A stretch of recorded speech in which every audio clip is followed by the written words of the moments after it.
Maayong gabi kanatong tanan and welcome to our program Partners in Law.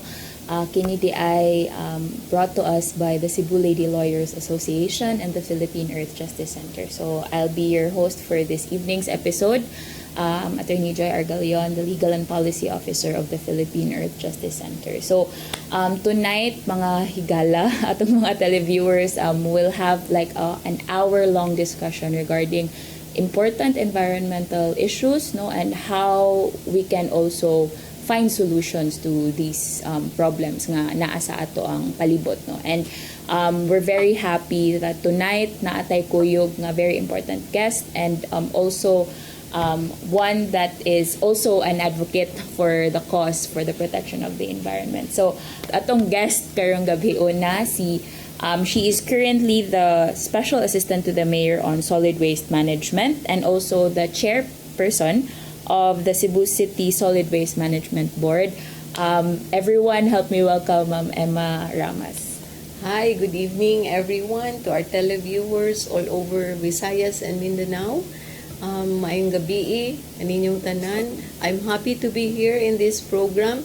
Labi pa ang among topic is very, very close to my heart. Yes, thank you kaayo Ma'am Em for joining us sa atong programa. Yes, all the time, good attorney. Yes, and we're very happy no kay since Ma'am Emma is here with us atong storyaan ang mga very crucial issues po regarding pinaka basic nga makita nato nga problema sa ato ang palibot, no.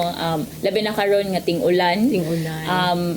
Pero may nato siya makita nga daghan kaayong basura mabilin, maglutaw-lutaw kung magbaha na.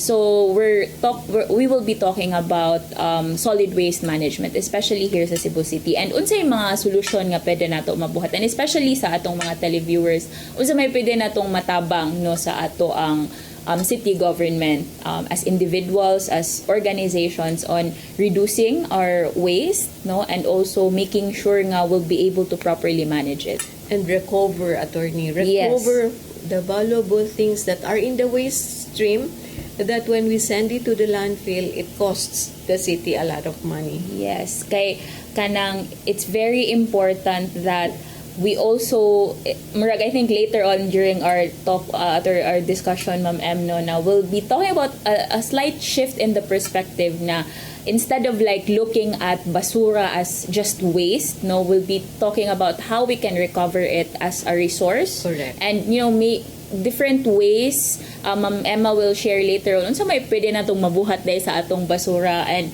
making it a habit nga we can do something out of this waste, no. So ato nang hisgutan karong taon-taon. But before that, this month, no, it's September. Ang buwan sa September is declared as the International Coastal Cleanup Month. Every third Saturday of September is dedicated for International Coastal Cleanup Day, and also very relevant since when we talk about coastal cleanup, basura gihapon ang ato ang makuha, ma-recover, no. And here in Cebu, very active po tayo in participating coastal cleanups. And I know that it's not just once a year na buhaton, no. It's a regular thing na buhaton sa atong syudad. And we're very happy na ako mga estudyante, ako man gyud nang permi dalhon sa bill, di pa participate na ako for coastal cleanup. So I hope that our televiewers also, if you have time, no, on September 21, you can go out, join civic organizations during the coastal cleanup, and at least let us make ourselves aware about the issues relating to our oceans, the protection of our oceans. Kaya when ang theme day karong for this year is cleaner seas for the blue economy. So atong paningkamutan nga limpyo ang atong mga kadagatan. Correct. Kay kita ra gyud gihapon mo suffer. Yes. We continue to do what we're doing, kanang things we don't realize ba nga padung na diay balik sa ato ang problems, no? Sige. So, mao to mga for our televiewers, hopefully we'll see you for coastal cleanup. And also, September, it's also by the time nga we're shooting this, ma'am, no, it's 100 days before Christmas. So, advance Merry Christmas to everyone. Yes. Kita, ang among set karon we have a Belen already. So, we're very happy nga kanang we're entering the Christmas season. It's also a good time to reflect. No, start reflecting towards the end of the year sa atong mga pwede pa mabuhat. Baka ma-appeal sa atong New Year's resolution ba? That true. We start participating as our shared responsibility in taking care of our common home. Yes. So, hopefully sa atong televiewers, ang atong discussion karon makatabang sa inyong New Year's reflection towards the end of the year and in preparation for the coming New Year. So, ma'am, daghan na kay kung na storya mo, no, but wala pati ka na properly introduce or you introducing your office and your current work. So, Ma'am Emma, as I mentioned, is currently the chairperson of the Cebu City Solid Waste Management Board. So, ma'am, maybe a bit of an introduction para sa atong mga televiewers. Yes, ma'am. Kibaw man tatana, no, na atay balaod, I think authored by Senator Lauren Legarda in year 2000 na called the Ecological Solid Waste Management Law o Act, no? So this law, ang IRR ni gawas pagka 1 year after 2001. But so 20 kapin na ning balaod na kuan, pero it seems na nindot kay pagka-craft ang balaod pero kulang gyud ta sa implementation. So ang atong syudad ni pasila in 2004 a law, an ordinance creating a solid waste management board for Cebu City. So in that board, partly also gikan gyud pud ni sa balaod na ang membership ana diha are the councilors involved in somehow solid waste management. So we have there the committee chairman, the councilor na committee chairman on public services, na ay committee chairman on environment, committee chairman on infrastructure, and then naapo diha sa atong two more councilors involved in the board, the ABC president and the SK Federation president. So councilors Franklin Ong and Councilor Rhea Hacosalem, they are part of the board. Apart from that, some Cebu City departments are also attending our board meetings, no? So the department head of the Department of Public Services and the department head of the Cebu City Environment and Natural Resources Office. So napo diha ang City Health Department. And we have outside or non-City Hall employees and officers na diha ang representative from the church. Right now, ang gi-appoint ni Mayor is Archbishop Palma being head of the Archdiocese. Si naapo diha si two representatives from the non-government organizations, si founder of Movement for a Livable Cebu, si Joel Lee, and then also the pollution control officers of the Philippines na ay representative. Then we also have in the board a representative from the recycling sector. Right now it's Charles Vincent Ong for the Tingwan Group. And then there is also a representative from the packaging and manufacturing sector, si Consul Antonio Chu. And then he's also representing somehow the Cebu Chamber of Commerce and Industry. We also have in the board the representative from EMB, DOST, and education. DepEd is part of us.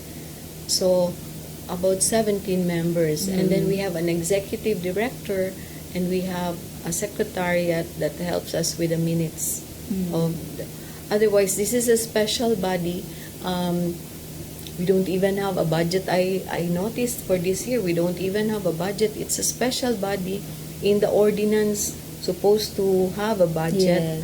Pero wala. So we depend on the departments that are already in the board to help us implement whatever we craft. We help craft the plans and programs that we as the board set as the direction, no, sa atong pag-implement sa balaod, and how we manage our waste in the city.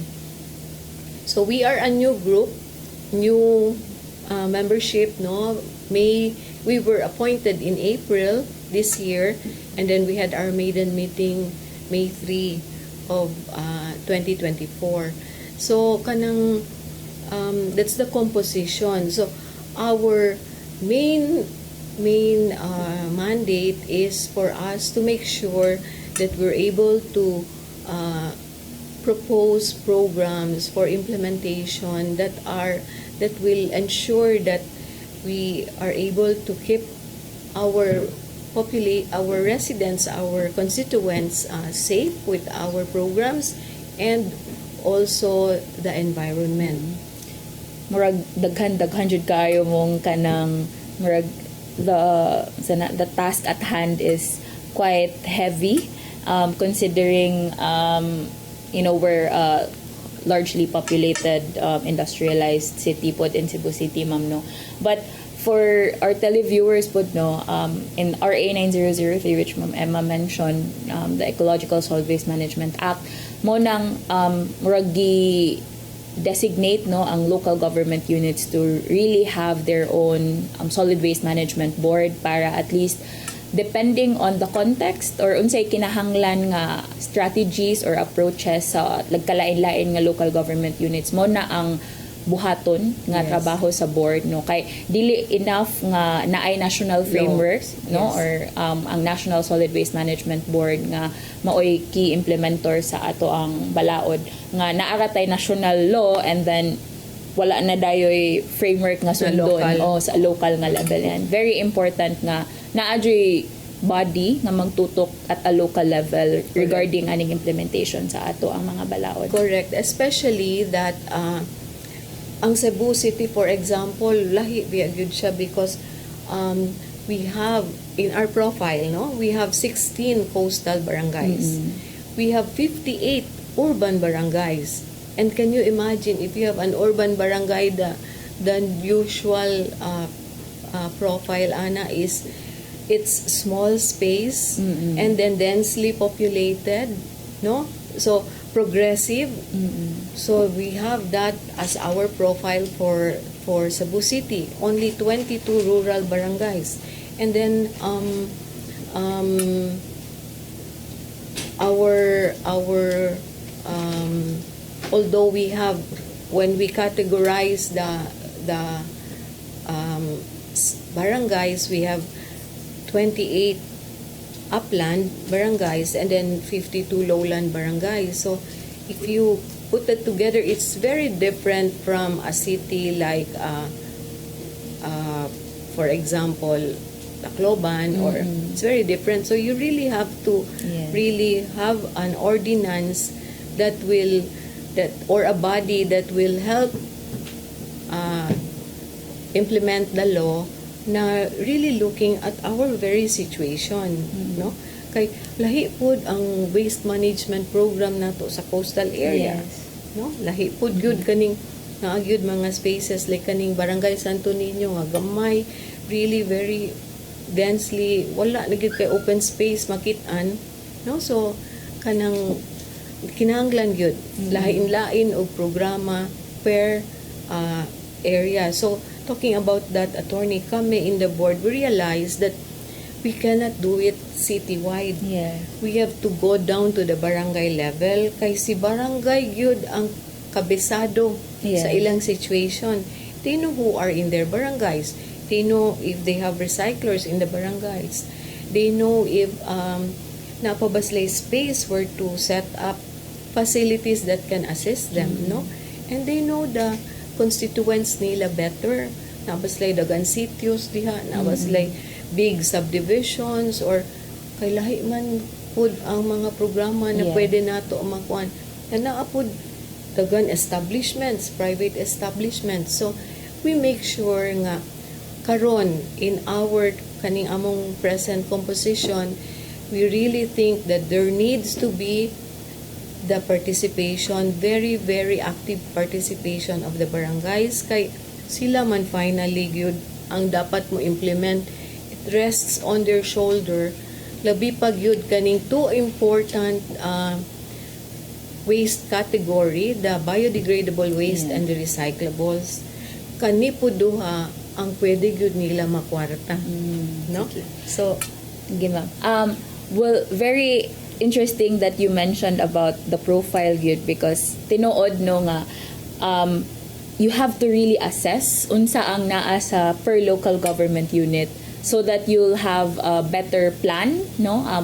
Each local government units di ay kinahanglan sila mo prepare og solid waste management plan. Correct. It's usually like a 10-year plan nga per me gina-review no sa board. Na dito naka-outline unsa ang solid waste management processes, no, unsay buhaton sa mga basura nga makuha sa atong na-mention ni ma'am. There are coastal barangays, upland, rural barangays, and unsa nga klase, no, very important, unsa nga klase nga basura ang makuha nato kay we know when we know that kay bawta unsang approach nato, do we go for more recycling, composting ba, or recovery nga processes. So we'll talk more about that later. No, ato tong balikan ang gi-mention ni Ma'am Emma regarding unsa ang role sa barangay DI, and you know, knowing kay baw sila sa profile sa ilang palibot, what are the things that can be done at the barangay level to, you know, properly implement our solid waste management program. So we'll take a few minutes break. Partners in Law will be right back.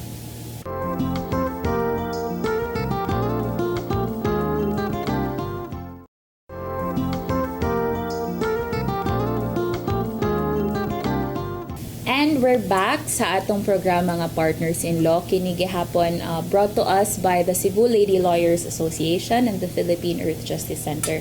And puyo gihapon nato karon si Ma'am Emma Ramas from the Cebu City Solid Waste Management Board. And earlier, before the break, naghisgot ta about very important things like profiling of local government units and unsa may nganong importante man ang role sa barangay, no. Sakto tong na-mention ni Ma'am Emma earlier that when we talk about barangays, sila man jud ang kahibaw, no.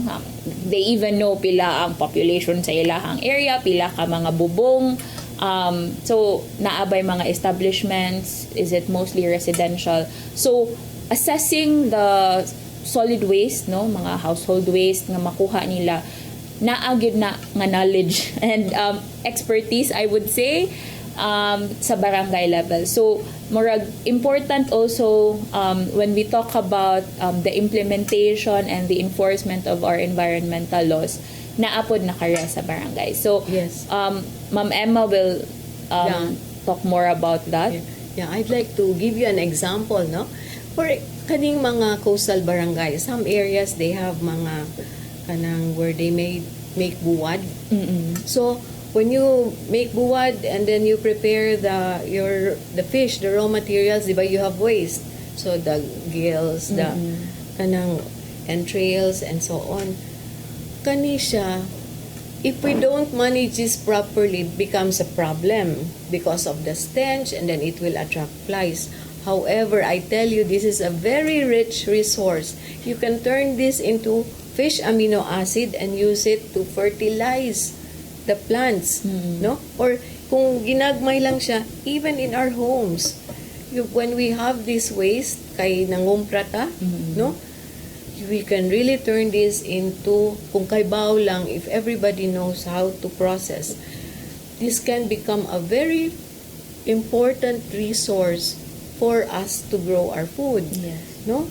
Sayon raman ta kaayo, kay you just mix it and then make sure that you put an equivalent of para ma-ferment siya, no? Ako, I use molasses. So if I get 1 kilo of kaning mga gills and you mix it with 1 kilo molasses and then you ferment it, no, for 15 days or imo lang tansyahon na ready na ba siya. Nothing much, maybe chop-chop para kuan. And then, ako, I find it okay lang to handle these things. Basta it's all fish waste. Yeah. Pero i-mix na ninimo with other waste, maglisod na kagduol. But if it's all fish waste, it's easy to manage. So, and then you make this into something very rich for the plants.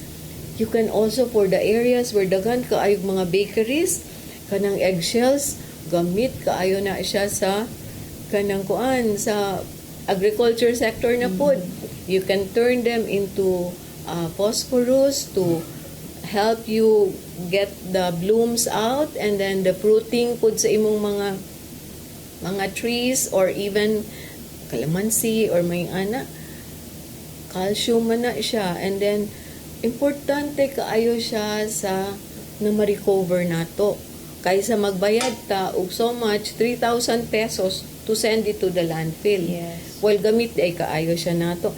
And these are very simple things lang na pwede nato buhaton. Kung wala tay dagan oras, you can just crush it, powderize it, and then isagol nimo sa imong mga rest of your kitchen waste na idiretso nimo og feed, using lang, ayaw lang idiretso og butang sa tanom kay mo init man siya and go through a process. But you can put it in a bottle, a small kanang atong mga water Yes. bottles, no?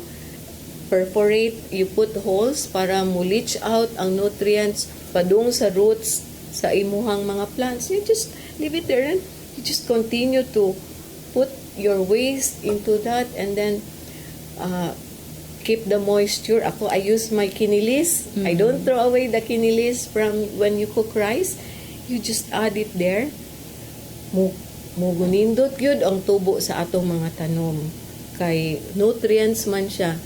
But, kung imo nang ipadala sa landfill, sus, mahimo nagproblema dito sa landfill. Just like kaning mga Binalyo residents, we really feel for them ba nga they experience the stench, no, of sa una flies because of the bio waste that we send to the landfill. So pwede ra gyud unta kitang tanan, we need not send our waste to the landfill because we can turn it to something na magamit pa nato. So bio waste especially, and that comprises a big part of the volume of waste that we send out. So kanang mga areas, so if you have eggshells, you have some areas kanang galuto og mga saging. Ang panit anang saging, gamit kaayo. Gamit kaayo sa mga tanom nato, no? And then some areas, they also have, because they have certain industries there, they have particular waste that pwede gyud nimo ma-reuse, ma-recover, and turn into money. Manay mingon sila na ay kwarta sa basura. Yes, tinuod jud na dili ka na siya ingon nga murag cliche nga term, no, nga nay kwarta sa basura, but it's true nga kadtong mga na-mention. I think those are just a few of the things that we can do sa atong basura. And talking about, you know, the volume or the waste characterization nga makuha nato, about 50% siguro anang makuha nato nga basura, no, every day sa at the barangay or at the city level is really biodegradable. Bio-waste, yes. So kung pwede na nato siya, no, ma-divert pa lang, no, kanang sa barangay level. Actually, in our law also, in RA 9003, it's actually the role of the barangays to really collect and segregate the biodegradables and compostables and even reusable waste, no. And then para sa anha pa lang nga level sa barangay, makuhaan na ang kuhaon na lang sa city or municipality level. So kato na lang special waste that need to be treated, no, special waste, and katong those eventually ending up in our landfill. Supposedly mga residual ra man gyud unta ang naamo adto sa atong landfill, but it's still a continuing problem right now. It's still a challenge nga kanang paninguhaan gani nato nga dili na segregate, dili na magsagol ang waste nga mo end up in our landfill, so that you know, it's also lesser cost to the city, and correct, as well as to the barangays. makakwarta pod sila no kang if ever there's a huge portion nga pwede ma-recycle, then the barangay can probably sell it or earn from those recycled materials. Yeah. Kanang atong nakitaan ba nga na ay uban barangays, actually even in Cebu, they've already earned profits nga from their proper way of managing their waste. Ako'y barangay na hibaw-an diri sa atong province nga nakapalit na sila sa ilang own truck just from the revenue sa ilahang waste management programs. Nindot kay paminahon na wa na sila nagsalig sa syudad for these things. Yes. Nag-invest nila niya. Or pud gigamit nila to go around and kanang kuan. So, Attorney Joy, if palang yun kitang tanan ba, di na nato ipagawas ang atong mga recyclables and malata sa trucks. And then, gamito nato. This will solve other problems. So, for example, the recyclables, if we use it to grow our food at home, this will also address our food security issues. Yes. Kay kita ra ba sa Cebu, if you notice, atong yuta baya limestone based. So to make it really good potting mix for growing our food, we have to add other things, organic matter, make it alive with the microorganisms para manindot ang tubo sa atong mga tanom. Pero kung atong ipadala ang atong malata nga to sa landfill, di nato ibalik sa atong yuta, matay ning atong yuta. Di na ta ka kita ra baga imported ko kay part of what we eat gikan sa lain-lain lugar. Yes. So dapat as early as now will take that responsibility into our hands and then grow our food. Di na ta mo depende sa uban lugar for the food that we eat. Kay di man lisod to grow sibuyas, to grow kamatis, or kaning mga things that we need regularly ba. Pwede ra gyud na nato mingon tagway space, pwede ra gyud in containers nato i-grow. So kanang mahimo gyud nato if gusto nato, and if kanang nakasabot ta ba nga mao gyud ning angay buhaton. Kay if we do things wrong, if we continue to do what we're doing now, mo na ning makaproblema na si landfill, puno na si landfill, asa man ta padung sunod. Unya ang area around the landfill baho, kaluoy sa mga residente diya sa duol, no? And then ang ato pagyud di nato makitaan that the greenhouse gases that goes into the atmosphere mo nay makadana to og stronger storms, more frequent storms. Ganahan bataan na, no? So that's why kinahanglan gyud kitang tanan, kay kitang tanan man gyud ga-generate og waste. Kay di man ta ka help but eat, so magluto ta na man gyud waste, kitang tanan gyud dapat appeal gyud aning programahan, no? Very important yun kaayo nga, everyone namtay tagsa-tagsa nga contribution aning atong waste. So we also have to take responsibility to address even at our household level, personal level nato, no? Kay anha man gyud magsugod ang waste generation. So anha pod nato hinay-hinayon og reduce ang ato ang waste. Akong kanang advocacy, Attorney Joy, is that really household level yun. Nga naman, kay for example, no, mag-compost ta sa atong mga balay, unsa may gikinahanglan nato, chopping board, gunting, knives, no? Kay ato man paggamay-gamayon ang atong mga waste para paspas sa microorganisms mo process niya. Unya kanang masayon ba kita ray control sa moisture, butang tag kinilis diya sa atong compost nya, madarag yun na nato. But if you put that together, let's say sa barangay na nga level, you will need a structure over it, per di siya mabasa sa uwan, and the people working on it dili mainitan. You will need now shredders, you will need trommel, you will need compost turners. Kung ano siya ba kanang mas dako na ang Dako na siyang equipment equipment, na you will need kinahanglan. space Yes. na we don't have. So, better yun, kita yun tagsa. So, not only the homes, even the establishments, Yes. even the schools, the churches, subdivisions, kanang i-break up yun na to ang problem na manageable siya. Yes. No, kay kung ato na siya i-bring together, bahala ng syudad, hala, nagkinahanglan ang syudad, ug dako kayong facility, unya, kanang dagan kay equipment, kuan na siya ba? Kanang, mas nindot yun kung balik ta sa karaan, nga, di ba, atong mga basura sa karaan, ilubong sa pit, no? That's every household is growing their own food, even mga raise mga manok. Balik ta sa ingon ana kay ngano, at least we make sure that whatever happens na atay something to magamit na to feed ourselves. Yes. No? So, very important nga, empowerment at the grassroots level gyud ang atong kinahanglan. And Yes. kinahanglan siya nagkalain-lain nga efforts from different institutions, no, different sectors sa Yes, ato ang society. Correct. And also talking about balik ta sa city board, ma'am, no, sa mga ordinances nato, ma'am,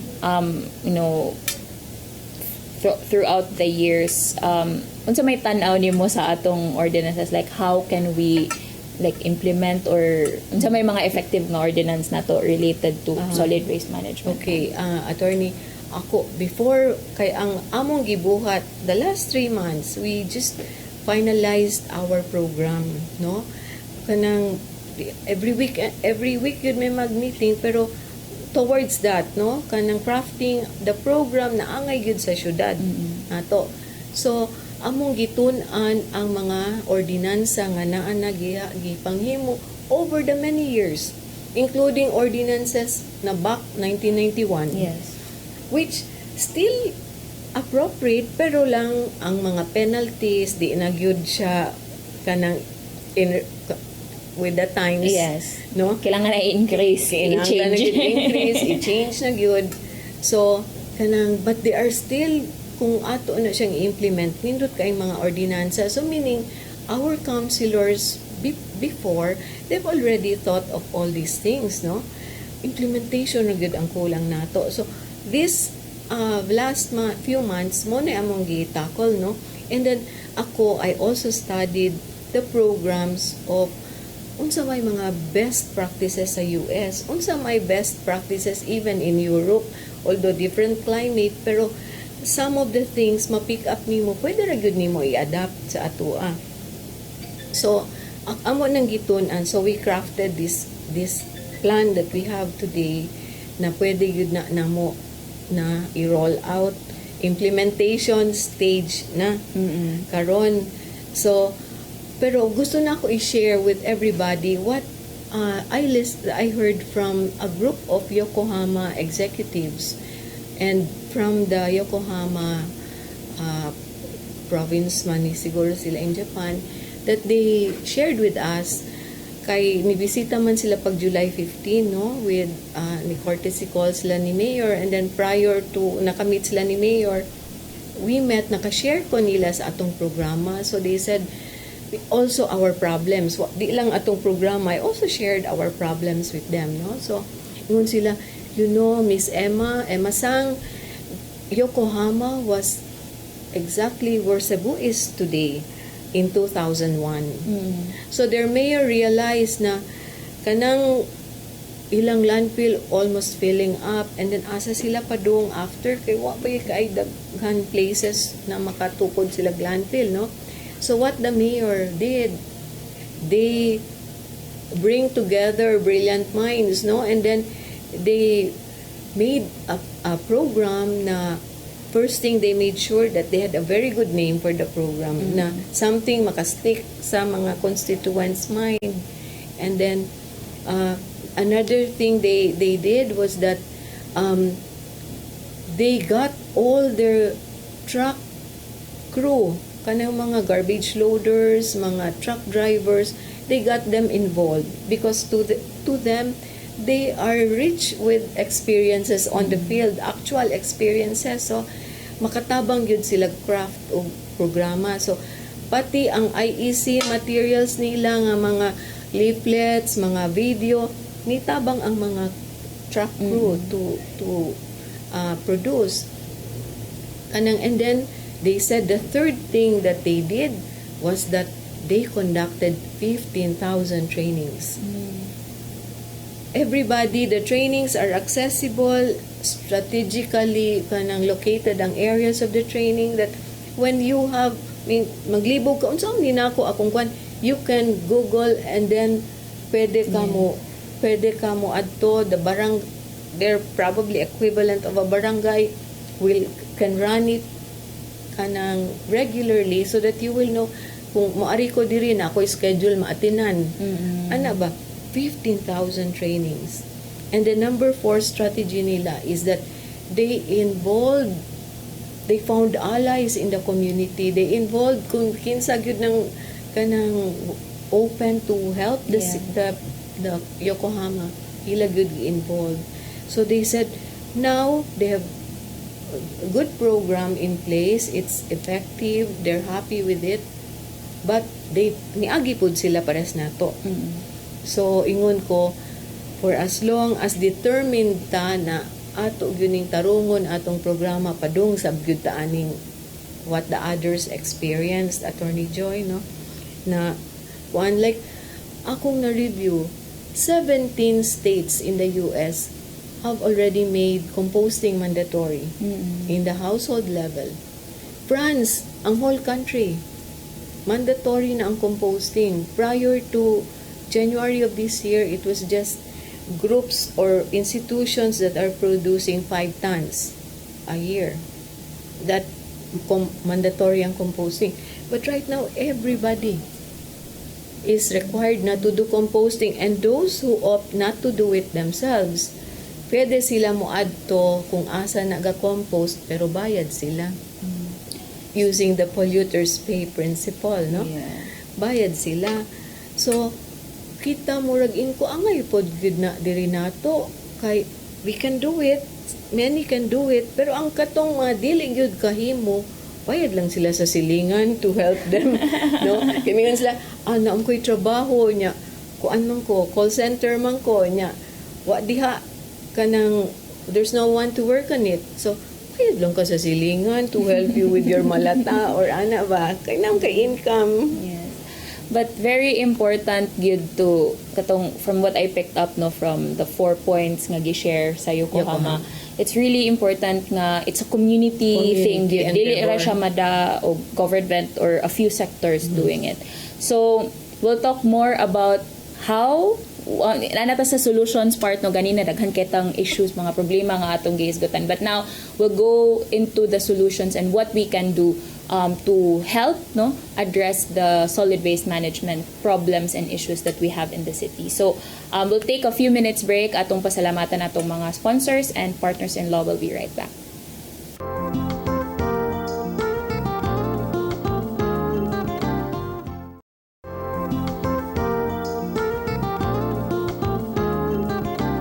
And we're back sa atong programa nga Partners in Law. Kini gihapon brought to us by the Cebu Lady Lawyers Association and the Philippine Earth Justice Center.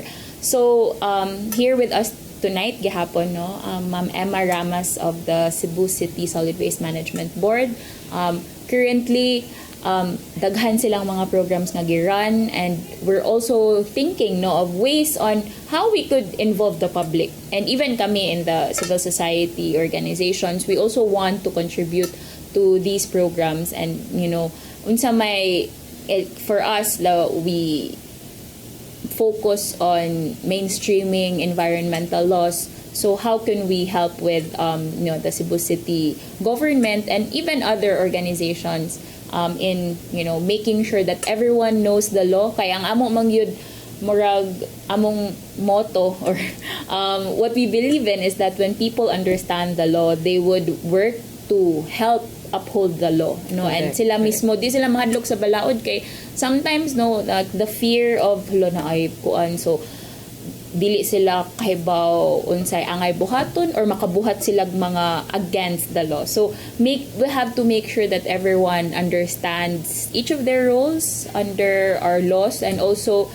as a community, as a person, part of the community. So ganina naghisgot ta of ways on how we could integrate different people, different sectors, and important tong giingon ni Ma'am Emma nga we also have to bring in different expertise from different sectors, no, kanang kay dili ra man nga kita ra gay maglihok, so nasa yung knowledge from from engineers, from scientists, Yes, biologists, yes, and yes. chemists or mga sociologists, no? Sociologists nga especially. very important nga ma-integrate nato into the plans and programs that we have. So maybe you can share about that, ma'am. Especially kanang gikinanglan biig gud ni behavioral change. Yes. No? So that's true. Dagan kaayog expertise gina-welcome nato to help us ani niya nga program nato. But the first thing I saw, no, coming from a background akong exposure manggod in my previous work, no, is corporate. And I also had a stint sa Department of Trade and Industry where I was division chief of the investments promotion and industry development na division. So akong nakitaan, nawa pa ni nako nakitaan sa uban mga LGUs is that pwede gyud himuon ang solid waste management into an industry. So when I say an industry, daghan mo participate, no? So I looked at the collection of, let's say, Cebu City's waste. Karon ang ga-collect si barangay, DPS trucks, and then mo contract pag yun ta og private hauler to augment to these two. So we spend so much money to bring in a collector to our program, no? Usara ni ka kumpanya i-bid out ni, usara ni ka kumpanya pila ka 100 million ni siyang budget that we allocate for that. I was thinking, why can't everybody benefit from the waste collection of the city? Instead of just involving one, we can have many 100 or different types of transportation of vehicle. Kay lain-lain man ang sitwasyon sa atong mga kadalanan, na ay lapad, na ay gamay-gamay, na pagyud naro na gyud kaayo, na usay motor ra ang pwede makasod. So we want to break this system, break this up into daghan mo participate, na daghan pod maka-benefit, maka-income from it. Di lang usa ka kompanya nga dako kaayo contract, no, na ihatag nato. So what we're saying, a group of very intellectual students designed an app, no, mentored by somebody from Cebu City government na ang experience po 6 years in LTFRB. So gi-combine nila ilang expertise, they came up with an app that will connect somebody wanting to dispose their waste and the one collecting the waste. So with that app, I said we can be a franchiser, ang city, so that we can franchise out the collection to everybody who will be interested, similar to Grab. Kay the app works like Grab or Lalamove or Maxim, except ang imo lang i-move around will be basura. So we said if we franchise out, then we will be able to regulate ang container that will contain the waste, na it's the proper container, color coded, and then properly marked ang kuan. And then now di na ka pwede angay magbutang pa imong basura sa roadside. Kay bawa naman ka 2 minutes away ang truck or 2 minutes away ang motor that will pick up your waste, or pila ka minutes away ang multi-cab type na vehicle that will buy your waste, for example, no? So you need not put it out sa roadside and see a mountain of garbage sa roadside, no? Pwede ra gyud. So, we have that in place. We now need to roll that out. So, if we start franchising this, meaning the public will participate. Kaya you have an option man, like, you can do your own composting at home, but if you opt not and give that to somebody to do it, then you pay a few pesos per kilo para somebody else will do it for you. No? Just like if we've already set up redemption centers for the different packaging materials for those covered under the Extended Producers Responsibility Act, if you will not want to bring your waste to these redemption centers, you want somebody else to do it, you will have to pay that somebody else, no, to do it. So it can really be an industry na daghan makinabang. So we can even go back to the non-motorized Karumata type, but we are designing a nindot siya na no, you don't need to spend on fuel, pero ang containers that are there are segregated siya, color-coded na properly marked para wala di gyud ta magmix sa atong ibutang diha. So we can go back to that and then make solid waste management an industry. So not just in collection, even in the processing of different types of waste. So we can do, we are encouraging, we're doing the studies of how much a company can earn if they will invest in a kanang board processing. Na example, ani Attorney Joy, I brought an example. If you make boards out of plastics like this, pila may investment sa machineries. Yes. So that kita kay raw materials naman ang atong sachets and kita, we can already sell to this company our sachets na before problema kay himon basura dadon sa landfill, lisod pagit kay pick-upon. Mahimo ni siya raw material ani, so naana ni siya cost. Yes. Naana ni siya, naana ni siya payment to us who are able to collect mga materials that they will use to make this board. And then this board can be used to build our homes as wall, as ceiling, flooring, no? Ligon pa, dili pa siya anayon. Dili pa siya muburot when it gets wet. So these things we want that dagan unta ing ani mag-invest diri sa ato. So we are planning an investment forum in the future. Partner unta ang Philippine Earth Justice Center and the lady lawyers na we want a forum where we will show people that if you invest in this, pila may possible income nimo. And then if you invest in a composting center, let's say you really need composting centers because we have 36,000 establishments renewing their permits in the city every year. Kaning establishments, we have suggested to the council already that they have under the Environmental Sustainability Action Plan ordinance of the city. Naman na sila mga mga things that they can do to contribute to the sustainability of their companies and of the city, no? So one of that item there is solid waste management.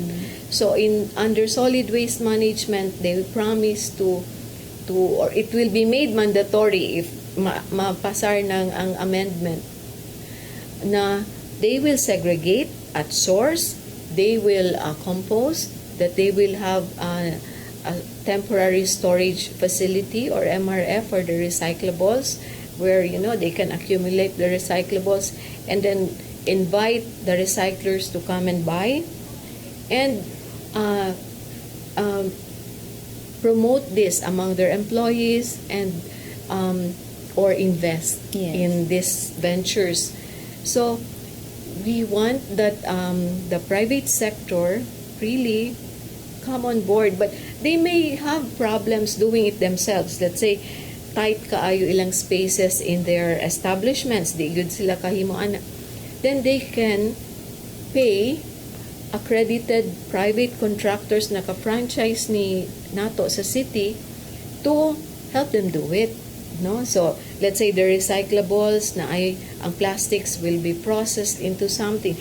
I have other samples, attorney, no? This bag, by the way, is made in Barangay Luz, and that this is made out of plastic. Look at this, attorney. These are materials made of plastic that look like wood. Yes. So it can be your studs in your for construction of homes, and then you can just put this as your walling, no?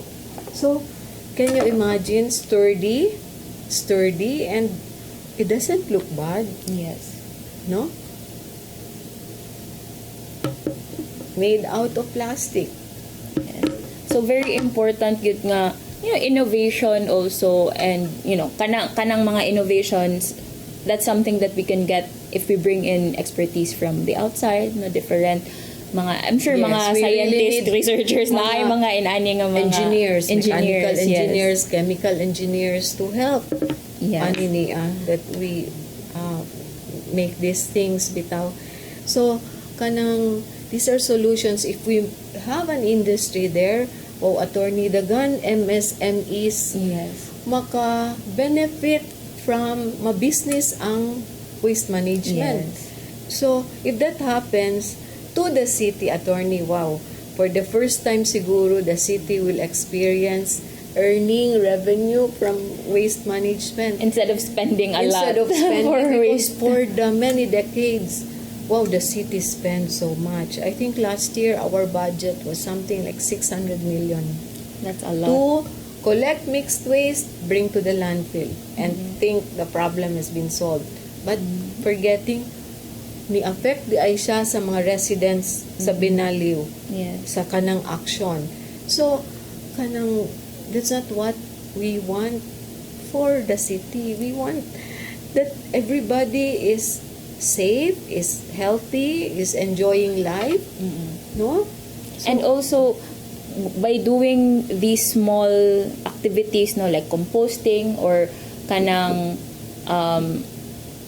food security, planting of food or nato. crops sa inyong mga balay, or creating these kinds of materials for local communities, mga barangay, many will earn, daghang ma-involve gyud ba, and it's not just murag, it's not a one-way street or gani nga the city will benefit, but these individuals or mga groups, women's Can be a groups, livelihood, yes, man. it could be a livelihood yun, so it could be a source for of income. communities, Very for important. women, for the youth, no?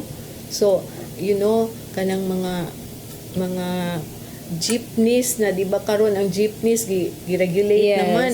O kung gusto sila, diri sila mo divert, tabang sila sa city, no? Tinuod. So, very important kaayo nga everyone is involved in the solid waste management programs. Unfortunately, we have very limited time left, ma'am. No, nindot pa jud kayo maghisgot unta about all these things.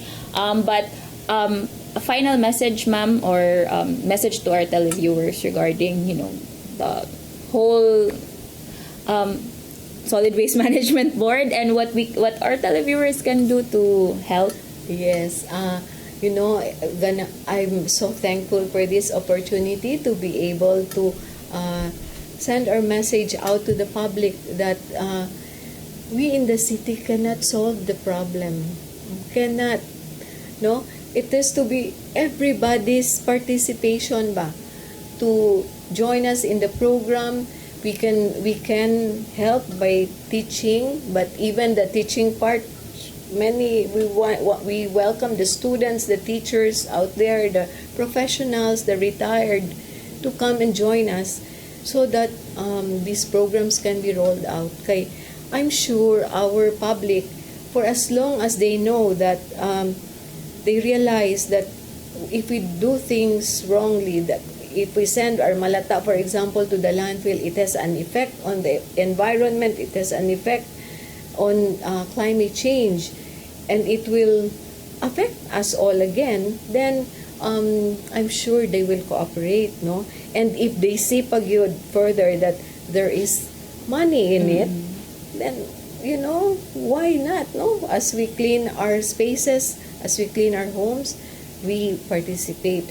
And then, there's something I missed to mention to everyone, that we have an ordinance, 1991 pa siya gipas, but still very applicable, that all of us are responsible up to 5 meters beyond our perimeter sa cleanliness. So, all the roadside, namang yung tag-iya, ana, no? So, we should keep that clean so that we will not even need street cleaners anymore. Kay kitang tagsa-tagsa, and it's so easy to just keep kanang small space clean rather than if you have one brigade there out sweeping, no? It's a lot of work, but kung kita-kita lang, it should be easier unta to do ba. And kana siya, if we have everybody thinking the same, with the same heart, nindot yun kaayo ning Cebu City. We will be the best city in the whole country and even in the rest of the world. Kung limpyo ta, we eat good food, safe, without chemicals, we become healthy, and then what tay problem ug mga baha, what tay problem ug mga kanang strong typhoons visiting us, also we will be the best place to live in. That's true. And to our televiewers, we hope nga, this entire discussion has, enlightened you on the different responsibilities that we have. No, dili enough nga we have the board, the city, or certain professionals, no, but everyone has our own responsibility.